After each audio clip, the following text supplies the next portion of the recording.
सर्दियाँ अपने साथ बहुत सी खुशियाँ लेकर आती हैं, लेकिन साथ ही साथ कुछ मसाइल भी लेकर आती हैं। जैसे दिन छोटे हो जाते हैं, इन छोटे दिनों में अपने घर को, अपने घर वालों को, अपने बच्चों की टेक केयर करना और टाइमली मैनेज करना हर काम को, ये हम सब होम मेकर्स की पहली प्रायोरिटी होती है। So let's get started.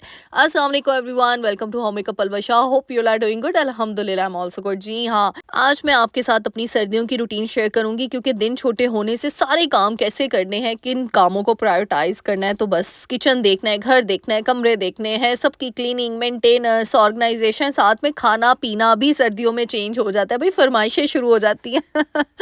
तो बस ये यहाँ पे देख रहे हैं आप लोगों को देसी घी बनाने का स्टार्ट हो चुका है। मलाइयाँ आपके सामने ही मैंने करके वो जाग बना के उसकी रख दी थी फ्रिज में। फिर 2 दिन बाद मैंने कहा चलो अब निकाल लेते हैं इसको। फिर ये गड़ा सा निकाला मैंने और इसमें जो है ना, मैंने सारी मलाइयाँ अच्छे तरीके से डाल दी। फिर थोड़ा सा पानी ऐड करूँगी। अच्छा, अभी था मैं ना नाश्ता बना के अभी अभी मतलब फ्री हुई थी, तो यहाँ पे इस टाइम पे गैस नहीं आती, क्योंकि मैंने आपको बताया 9 बजे के बाद हमारी यहाँ पे गैस ख़त्म हो जाती है, चली जाती है। तो फिर मेरी प्रायोरिटी होती है जो गैस के बगैर वाले काम है ना, जल्दी से मैं वो कर लूँ। तो फिर ये मक्खन बनाने का काम जो होता है ना, ये मुझे थोड़ा सा मुश्किल लगता है और थोड़ा सा लंबा लगता है। इस वजह से यहाँ पे मोहम्मद बेटा सोए होते हैं। मैं ज़्यादा कोशिश करती थी गर्मियों में कि फ़जर की नमाज़ के बाद ये काम कर लिया करती थी। ये भी आप कर सकते हैं सुबह के टाइम पे, जब आप नमाज़ कुरान पढ़ लें ना, तो इस तरह के काम आप सुबह-सुबह सवेरे कर लें। इस तरीके से होता है जो बड़े-बड़े मेन काम होते हैं ना, मैंने अक्सर जो भी प्रेस करना हो, और वैसे भी बिजली का बिल भी कम आता है अगर आप सुबह-सुबह इस्त्री करते हैं, क्योंकि कुछ आवर्स होते हैं जिसमें बिल जो है वो कम होता है as compared to other hours. तो फिर इस तरीके से मैंने सारा मक्खन निकाल लिया। ये मशीन मुझे काफ़ी लोग पूछ रहे थे। अच्छा, मज़े की बात था, यहाँ पे मैंने छाननी रखनी थी, तो ये सेट ही नहीं हो रही थी। फिर ये मैंने ये देखिए एक हैक कहीं पे देखा था, और ये देखिए ये स्लिप करती जा रही थी। मैंने क्या किया, दूसरी छाननी छोटी वाली पकड़ी और उसमें उसको स्टक कर दिया। तो इस तरीके से क्या हुआ, मुझे इतनी आसानी हुई ना कि मुझे किसी मतलब सेपरेट पर्सन की ज़रूरत नहीं पड़ी कि मैं हेल्प ले लूँ किसी से। मुझे लगता है हम होम मेकर्स बड़ी जुगारी होती हैं। नो डाउट हमें हेल्प करने में कोई वो नहीं फ़ील होती कि हम समझे हम क्यों हेल्प ले रही हैं, लेकिन फिर भी हम अपना दिमाग इस्तेमाल करते हुए ना, हम किसी को मुश्किल में नहीं डालती। हम किसी को कहते ही नहीं है कि भई कोई आ जाए हमारी हेल्प करा दे, क्योंकि हमें अल्हम्दुलिल्लाह इस पे हम ब्लेस्ड हैं। मुझे ऐसे फ़ील होता है हम सभी कि अल्लाह ताला ने ये जो प्रेजेंट माइंड दी है ना, हाज़िर दिमागी दी है, ये सबसे इम्पोर्टेंट होती है हम होम मेकर्स के लिए। मुझे ऐसे फ़ील होता है कि हम बैठे ने लकीर के फ़कीर बन के कि अब कोई आएगा तो काम करवाएगा। हमें खुद ही उठना है, हमने खुद ही एक्टिव होना है, हमने खुद ही अपने आप को पुश करना है, पम्प करना है और बस स्टार्ट लेना है हमने। अच्छा जी, यहाँ पे अब सबने माशाल्लाह कहना है। ये मैं आपको बताई थी ना, कमरे में कबर्ड बन रही है। अल्हम्दुलिल्लाह विदिन 3 डेज़ ये कबर्ड ख़त्म हो गई है, मतलब बन चुकी थी। तो यहाँ पे जी मैंने ये मर्द हज़रात की ना ज़िम्मे लगाया कि चले भई ये सारी शीट्स उतारें आप। तो मैं तब तक मैंने क्या किया, अभी ना लंच में टाइम था, तो मैंने उससे पहले मशीन लगा ली। मैंने कहा ये धो लें, क्योंकि अभी भी गर्मियों के काफ़ी कपड़े पड़े हैं, क्योंकि ना गर्मियों के कपड़े एकदम से सारे नहीं संभले जाते। कुछ काम हमारे पेंडिंग में चल रहे होते हैं। जैसे अभी सर्दियाँ फुल ज़ोरों शोर से नहीं आई, नॉर्मल सर्दी पड़ रही है, तो ये जैकार्ड वगैरह हम यूज़ कर ही रही थी घर की औरतें। लेकिन आज मैंने कहा मैं सारे ही धो के ना, अपने जैकार्ड के सारे कपड़े ही ना बस वॉश करके संभालूँ, क्योंकि अब बस अब नहीं, अब मतलब खद्दर की साइड पे हम जा ही रहे हैं या लीनन। तो बस ये छोटे-छोटे काम होते हैं जो सर्दियाँ आते सार ही हमने दिन छोटे होने की, क्योंकि धूप फिर चली जाती है, और धूप जो होती है ना, यही तकरीबन 2 घंटे की धूप होती है। आजकल तो वाक़ई सिर्फ़ 2-3 घंटे की धूप है। तो मैंने सोचा मैं जल्दी से पहले अपने कपड़े धो लूँ। एक तरफ मैंने मशीन लगाई, एक तरफ मैं देसी घी निकालने की तैयारियों में लगी हुई थी कि जब तक गैस आएगी चलो वो कर लें। क्योंकि इंसान कपड़े डाल दे ना, तो वो बस चक्कर लगता जाना है, फिर आप फ्री होते हो। उस टाइम पे आप कोई और काम कर लो। तो मेरा होता है मल्टीटास्किंग करना। ये नहीं होता, हाँ, मल्टीटास्किंग भी देख के करनी है। ये नहीं आप सारे काम लगा लें और बस एक भी ना कंप्लीट हो पाए।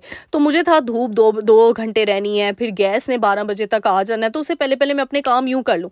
और ये स्पीड आहिस्ता-आहिस्ता आपकी बढ़ जाती है जब हम अपने आप को यूज़्ड टू कर लेते हैं। तो बस यहाँ पे मैंने कपड़े जल्दी से धूप में बचाए, क्योंकि ये वाले कपड़े जो हमने सँभालने होते हैं ना, फिर क्या होता है 3-4 दिन नीचे ही पड़े रहते हैं। धूप में मैं कपड़े ज़रूर लगाती हूँ, क्योंकि वो एक अजीब-सी ना जो स्मेल है ना, वो फिर कपड़ों में नहीं आती अगर हम धूप लगवाते हैं कपड़ों को। तो मैंने कहा भई धूप निकली है, बस कपड़े आज सँभाल दिए जाएँ सारे के सारे। तो यही हुआ ना, मेरे 2-3 घंटे में कपड़े अच्छे तरीके से खुश्क हो गए और मुझे 2 दिन का वेट नहीं करना पड़ा, और मैंने साथ ही अटैची वगैरह कबर्ड्स के अंदर सारे जो कपड़े थे वो सँभाल दिए। फिर मैं नीचे आई, कपड़े बिछा के यहाँ पे मैंने दूसरा चक्कर लगा दिया मशीन का और ऑन कर दी। फिर मैं किचन में फटाफट से आई, आज मैंने लंच में अच्छा जब मैं ज़्यादा भारी काम होते हैं ना, हेवी काम होते हैं घर में, तो फिर मैं लंच ना मतलब ईज़ी सा रख लेती हूँ। जैसे आज मूली के पराठे मैंने सोचा बना लेती हूँ, इसमें कोई टाइम नहीं लगता, मतलब बड़ी झटपट मिलते हैं। तो मैंने 2 मूलियाँ बड़े साइज़ की मँगवा ली और उसको अच्छे तरीके से साफ़ करके ग्रेट करके रख दिया, क्योंकि मूली जो है ना वो पानी छोड़ती है। तो फिर इस वज़ह से मैंने मूलियाँ पहले से ही ग्रेट करके रख ली। अब इसमें नमक डाल के मैं रखूँगी, ताकि क्योंकि अभी भी गैस में 2 घंटे थे, यानी अभी 10 सवा 10 का टाइम था और 12 बजे गैस आनी थी, यानी 12 बजे के बाद आती है गैस।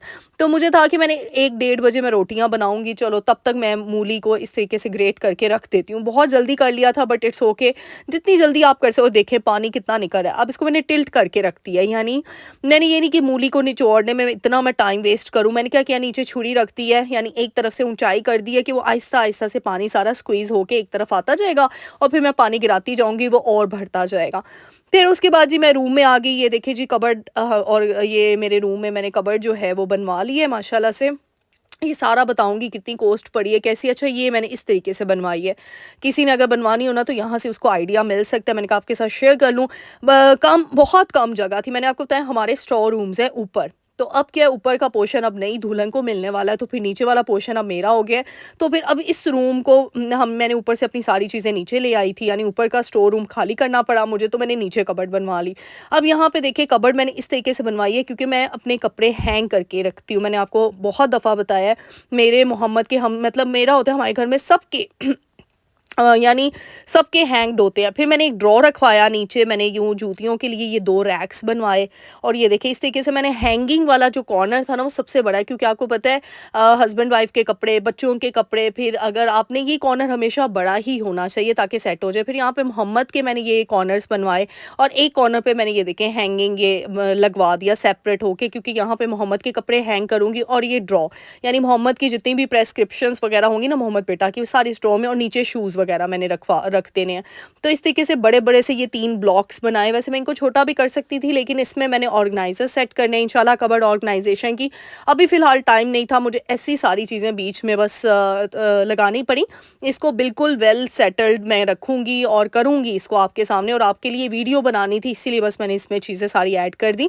और ऊपर के जो 3 डोर्स आपको नज़र आ रहे हैं ना, वो ये ब्लैंकेट्स के लिए और फिर गर्मी सर्दी के कपड़े जो हम सँभाल रहे होते हैं उनके लिए। तो इस तरीके से ये कबर्ड मैंने बनाई है। ये देखिए अब मेरे रूम में बहुत कम जगह थी, यानी ये बहुत, लेकिन इतना सोच के मैंने बनाई ना कि किस तरीके से मैं ज़्यादा से ज़्यादा इसमें अपनी चीज़ें रख सकूं, क्योंकि कबर्ड ऐसी चीज़ होती है ना जिसमें आपको अपने सारे ईयरली कपड़े संभालने होते हैं।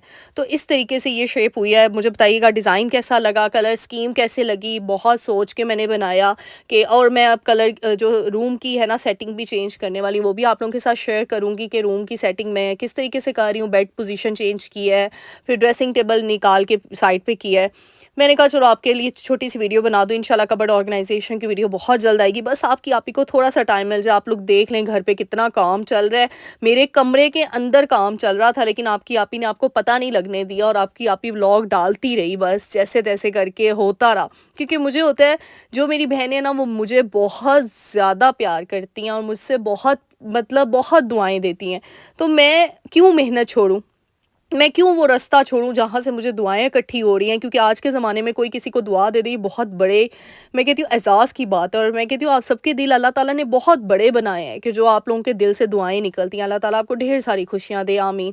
अच्छा जी, मूली के पराठे बनाने के लिए मूलियाँ ग्रेट कर लीं, फिर हरा धनिया अच्छे से, थोड़ा-सा पानी था वो भी स्क्वीज़ कर लिया, हरा धनिया ऐड किया, सूखा धनिया साबुत, लाल मिर्च, थोड़ी-सी हल्दी और नमक हस्बे ज़ायक़ा वो स्टार्टिंग में ही ऐड कर दिया था। बस जी ये होता है। ज़ीरा डालना चाहे, अजवाइन डालना चाहे डालें, बट हमारे घर में कोई नहीं खाता। मैं सिंपल तरीके से बनाती हूँ। अच्छे तरीके से हमने इसको मिक्स कर लेना है, और जी ये हमारा मिक्सचर मज़ेदार सा मूली वाला मिक्सचर रेडी है। और सर्दियों में ही ये चीज़ें खाई जाती हैं, आलू के पराठे, मूली के पराठे, पता नहीं कौन-कौन से पराठे लेकिन गर्मियों में तो दिल ही नहीं करता इतनी ऑयली चीज़ खाने को। तो सर्दियों की यही तो सौगात है, जो मज़ा आता है। ऑयली चीज़ें खाने का भी मज़ा आता है। हाँ, नो डाउट वेट गेन हो जाता है, लेकिन कोई बात नहीं। वो कहते हैं ना अपनी क्रेविंग से कोई समझौता नहीं, कभी-कभार ऐसा भी होता है। फिर यहाँ पे मैंने छोटे-छोटे से पेड़े बना लिए और इन छोटे-छोटे पेड़ों को बना के मैं किस तरीके से ब बनाती हूँ मूली वाले पराठे। मैं सिंपल एक पेड़ा लेकर उस पे सारी स्टफिंग उसको स्टफ़ करके फिर उसके ऊपर अगेन दूसरा रख के और उसको बेल लेती हूँ और बना लेती हूँ। यहाँ पे अभी तक गैस नहीं थी आई, आज होने पे सुहागा 12:15 तक गैस आ जाती है, बट आज आई नहीं, तो फिर मैंने कहा कोई बात नहीं, चलो सिलेंडर का चूल्हा। मैं हमेशा कहती हूँ सर्दियों में स्पेशली गैस के कुछ टाइमिंग बहुत ज़्यादा ना कुछ ऊपर-नीचे हो जाती हैं, पता नहीं चलता। आपकी रूटीन अपसेट नहीं होनी चाहिए, डिस्टर्ब नहीं होनी चाहिए, तो सब्स्टिट्यूट हर चीज़ का रखा करें। जैसे मैंने अपने घर में सिलेंडर छोटा रखा हुआ है, उसके साथ एक चूल्हा अटैच किया हुआ है कि जब गैस नहीं आती तो मेरी रूटीन, आप लोग पूछते हैं ना, आप ही आपकी रूटीन डिस्टर्ब नहीं होती, आप कैसे मैनेज करती हैं हर चीज़ें? उसका जवाब ये है कि हर चीज़ का सॉल्यूशन है। कोई बात नहीं, अगर गैस नहीं आई इट्स ओके, सिलेंडर है ना पड़ा।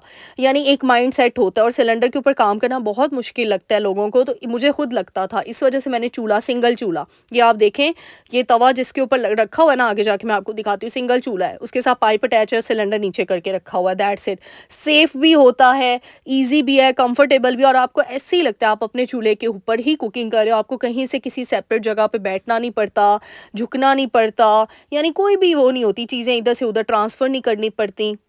ये बड़ी सहूलत है। जैसे गर्मियों में मैंने अपने किचन में फ़ैन लगवाया हुआ है, तो सीलिंग फ़ैन, उससे बड़ा ईज़ी हो जाता है। आप बर्तन धोते हो, चले पंखा चल रहा है, कुकिंग के टाइम पे तो नहीं चला सकते, और सर्दियों में इस तरीके से ईज़, अपने आप को ना ईज़ देनी पड़ती है। जब तक हम होममेकर्स अपने आप को आसानी देने का नहीं सोचेंगी ना, तब तक हमारी ज़िंदगी, हमारी रूटीन सेट नहीं हो सकती।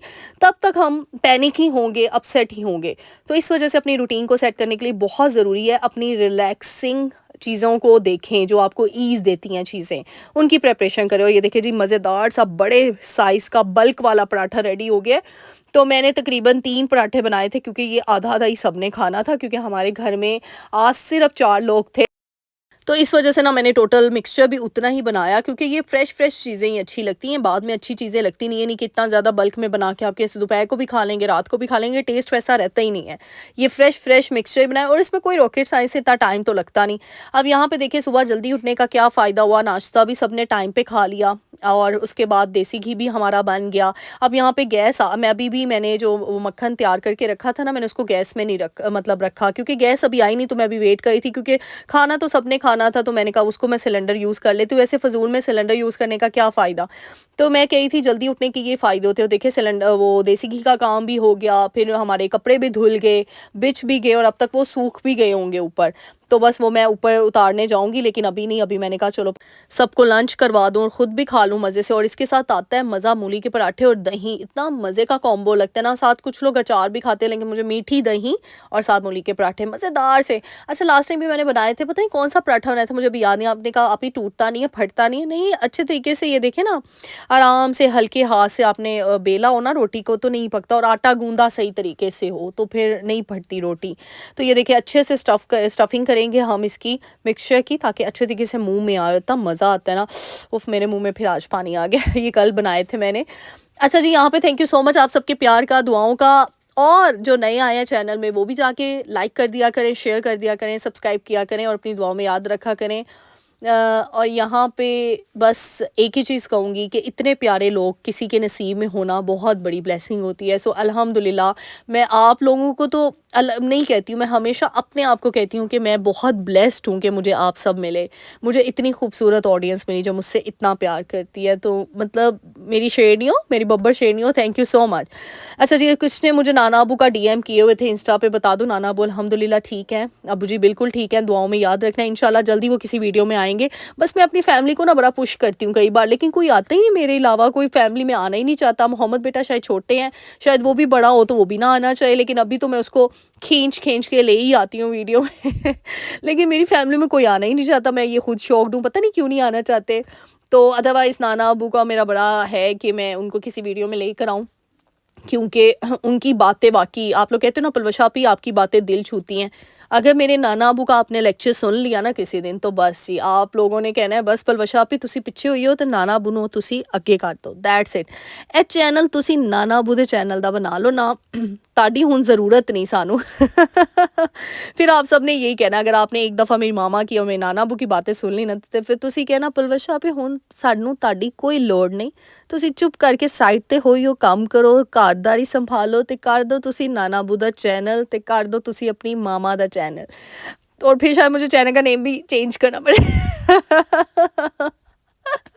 सच बता रही हूँ, कोई मज़ाक नहीं है। एक दफ़ा अगर आप लोगों ने उन दोनों के लेक्चर सुन लिए ना, आवाज़ें सुन लें, तो आप लोगों ने यही कहना है मुझे। लेकिन वो लोग आएँ तो फिर ना मैं खींच-खींच के लाना चाह रही होती हूँ, लेकिन कोई ना कोई टाल-मटोल कर ही देते हैं। बट चलें, कोई बात नहीं, बड़े जिस चीज़ में खुश होते हैं, इंसान उसी में खुश रहे तो अच्छी बात है।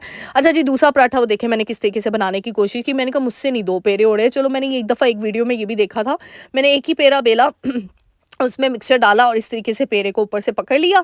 और जी यहाँ मैं बड़ी एफिशिएंट बन रही थी और मैंने कहा चलो जी इसको बेल लेते हैं। लेकिन बहुत मज़े का बना, क्योंकि ये छोटे साइज़ का ही पेड़ा था। आटा यहाँ पे एक्चुअली ख़त्म हो गया था, पूरा पूरा आटा हुआ। मैंने कहा शुक्र है 4 पराठे बन गए, तो कोई कम नहीं हुआ, लेकिन शुक्र अल्लाह का 4। फिर मैंने जल्दी से आटा भी गूँदने के लिए रख दिया कि आटा गूँधती हूँ। और वो देखें वहाँ पे वो पेड़ा छोटा-सा बना, छोटी साइज़ की बनी। अब आपने कहना पलवश आप ही छोटी साइज़ के बना लेते, बड़े-बड़े साइज़ के क्या करने हैं बना के। अच्छा, हमारे घर में माशाल्लाह माशाल्लाह सारे ना मतलब खाने वाले लोग हैं।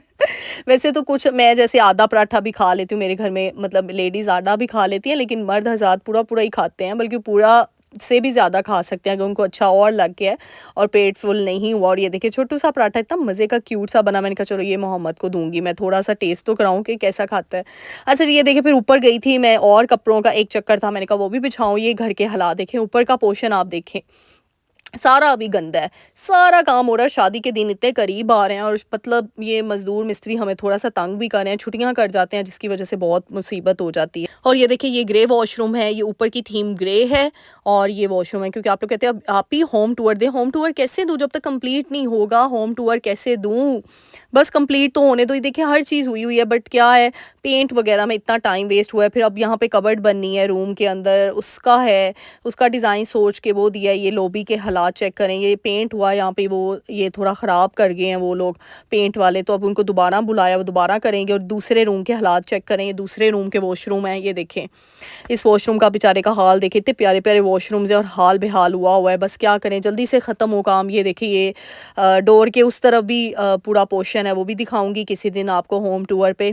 तो बस ये थी मेरी सर्दियों की रूटीन कि किस तरीके से हम सुबह जल्दी उठ के अल्लाह के इज़्कार से अपनी ज़िंदगी में बरकतें हासिल करके अपने कामों का अगर हम आगाज़ जल्दी कर लेना, तो इस तरीके से हर चीज़ टाइमली मैनेज होगी। उम्मीद करूँगी आज की वीडियो बहुत पसंद आई होगी। मुझे अपनी दुआ में याद रखिएगा। अल्लाह हाफ़िज़।